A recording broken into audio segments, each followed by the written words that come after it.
дін саласы күн сайын өзгеріп жатқаннан кейін осы саланы реттейтін заңнамаларды оларды үнемі жетілдіріліп толықтырып отыру керек. Енді әрине 2011 жылғы қазіргі сол кездегі діни мәселелер шынында да сол алғашқы мәрте елдің аумағындағы экстремизм, радикализм, тағы басқа сияқты осы діни бірлестіктердің тіркелу мәселесі сияқты талаптарға қатысты қабылданған заң болатын.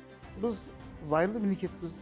Бізде басқару жүйесі ешқандай діни канондарға үстемдік бермейді, оларға сүйенбейді, оларды басшылыққа алмайды ғой. Біздің мемлекеттің зайырлылық сипатын мойындағысы келмейтін, біздің конституциямызды теріс деп, бұны өзгерту керек деген, болмаса елдің заңнамаларына діни канондар енгізу керек деген сияқты уәждерді алға тартқандар әлі де бар. Қазақстанның аумағында заң бойынша қандай да бір ағым топтар өзінің діни ілімін насихаттау үшін бірінші діни бірлестік болып тіркелу керек.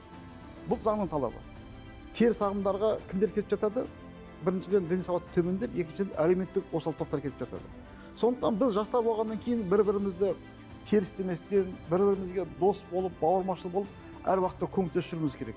Қазақстан діни басқармасы бұл Қазақстандағы барлық мұсылмандардың қара шаңырағы. Яғни осы мешіттерге имамдарды өсіріп, тәрбиелеп, халыққа дұрыс уағыз жеткізуге жұмыс істейтін үлкен республикалық діни бірлестік. 2000 жылдан бастап медреселер ашыла бастады. Имамдардың біліктілігінің бір 15% білікті маман бола бастады. Нұр-Мүбарак университеті ашылды. Жоғары білімді дін мамандары көп деп дайындала бастады.